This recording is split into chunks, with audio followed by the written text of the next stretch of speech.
In today's video I'm going to show you how to see Street View, the Google Maps on your phone like this.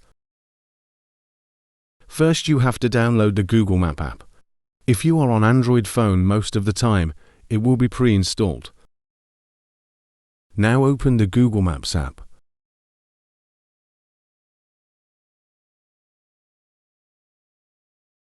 First you will see something like this.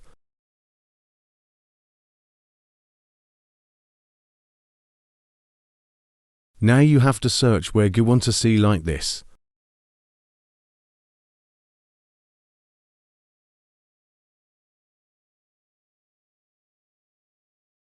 Now long press on the points where you want to see.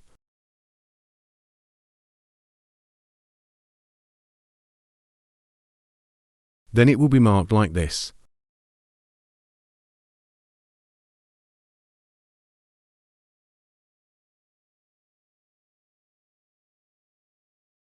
Now click on this picture icon. Then you will see this.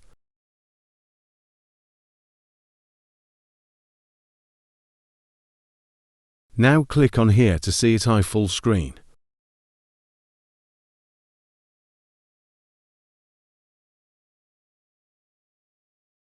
Thanks for watching.